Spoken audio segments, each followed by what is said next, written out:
നമസ്കാരം. വൈകുണ്ഠ ജ്യോതിഷാലയത്തിലേക്ക് എല്ലാവർക്കും സ്വാഗതം. ഒരു ചെറിയൊരു വിഷയമായിട്ടാണ് വന്നിരിക്കുന്നത്. വീട് പണിയുമ്പോൾ സർപ്പക്കാവുണ്ടെങ്കിൽ ആ സ്ഥലം ഉപേക്ഷിക്കണോ, അല്ലെങ്കിൽ പണിത വീട്ടിൽ നിന്നും ഒഴിഞ്ഞു പോകണോ സർപ്പക്കാവ് ഉള്ള കാരണം കൊണ്ട്, അല്ലെങ്കിൽ അവിടെ നിന്ന് സർപ്പക്കാവ് ഒഴിപ്പിക്കണോ എന്നൊക്കെയാണ് ചോദ്യങ്ങൾ. ഒരു കാര്യം മനസ്സിലാക്കേണ്ടത്, ഏറ്റവും കൂടുതൽ ഊർജമുള്ള സ്ഥലമാണ് സർപ്പക്കാവ്. അതായത് പ്രാണശക്തി കൂടുതലുള്ള സ്ഥലം, നീരൊഴുക്കുള്ള സ്ഥലം എന്നൊക്കെ പറയാം. ഈ പറയുന്ന രീതിയിൽ അപ്പൊ നമുക്ക് കോമൺ ആയിട്ടൊന്ന് ചിന്തിച്ചാൽ മതിയാവുമല്ലോ, സർപ്പക്കാവ് നമ്മളെ വീടിന്റെ അടുത്തുള്ളത് നല്ലതാണോ പൊട്ടയാണോ?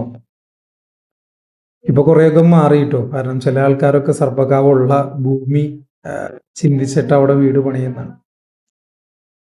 അതിന്റെ ആചാരങ്ങൾ കുറച്ച് ബുദ്ധിമുട്ടാണെങ്കിലും നമുക്കൊരു ഷീൽഡ് പോലെ പ്രവർത്തിക്കുന്ന ഒരു എന്താ പറയുക, എല്ലാ ദോഷങ്ങളും, എത്ര വലിയ ദോഷങ്ങൾ ഉണ്ടെങ്കിലും സർപ്പക്കാവ് നല്ല രീതിയിൽ പരിപാലിച്ചു കഴിഞ്ഞു കഴിഞ്ഞാൽ നമുക്ക് ഗംഭീരമായിട്ടുള്ള ഐശ്വര്യങ്ങളും കാര്യങ്ങളൊക്കെ വരും. അപ്പോൾ നിങ്ങൾ മനസ്സിലാക്കേണ്ടത്, ഒരിക്കലും സർപ്പക്കാവ് ഉപേക്ഷിച്ചിട്ട് പോകരുത്. അപ്പം അതിനെ ഒഴിപ്പിക്കാൻ, ആ ഒരു രീതിയിൽ അതിനെ ഒഴിപ്പിക്കാൻ പറ്റുന്നതല്ല. കാരണം ഇപ്പം നിങ്ങൾ ഒഴിപ്പിച്ചിട്ട് എത്ര വലിയ കാര്യങ്ങൾ ചെയ്തിട്ട് നിങ്ങൾ ഒഴിപ്പിച്ചാലും പിന്നെയും 2 കൊല്ലം 3 കൊല്ലം കഴിയുമ്പോഴൊക്കെ വീണ്ടും ഈ പ്രശ്നം നോക്കുമ്പോൾ ഈ സർപ്പ വിഷയങ്ങൾ വല്ലാണ്ട് കാണാം. ഇത് എല്ലാ ശാസ്ത്രത്തിലും പറയുന്നുണ്ടല്ലോ.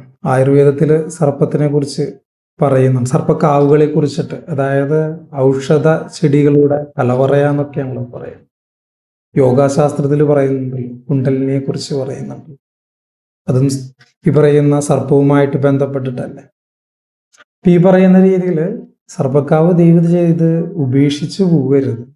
അതുപോലെ അത് നമ്മൾക്ക് ശരിക്കും ധനത്തെ കൊണ്ടുവരുന്നതാണ്. ധനത്തിൻ്റെയും സന്താനത്തിൻ്റെയും ദേവത എന്നാണ് സർപ്പം എന്ന് പറയുന്നത്.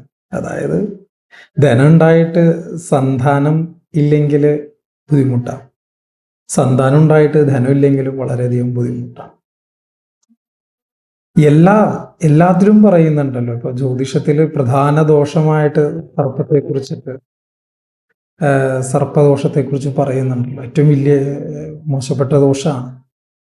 അതുപോലെ ശൈവവും വൈഷ്ണവും ശാക്തേയം എന്നൊക്കെയുള്ള ഒരു ആചാരങ്ങളിലും സർപ്പത്തെക്കുറിച്ച് പറയുന്നുണ്ടല്ലോ. ഇനിയിപ്പോൾ സൗരമായാലും, ശൈവം എന്ന് പറയുമ്പോൾ ശിവന്റെ ആചാരങ്ങൾ, ഈ പറയുന്നത് ശിവന്റെ മാലയായിട്ട് വാസുകിയും മഹാവിഷ്ണുവിൻ്റെ മെത്തയായിട്ട് അനന്തനും ദേവിയുടെ ആയുധമായിട്ട് പറയുന്ന സർപ്പവുമാണെന്നാണ്. ഗണപതിയുടെ പൂണൂല് സർപ്പാണെന്നല്ലോ.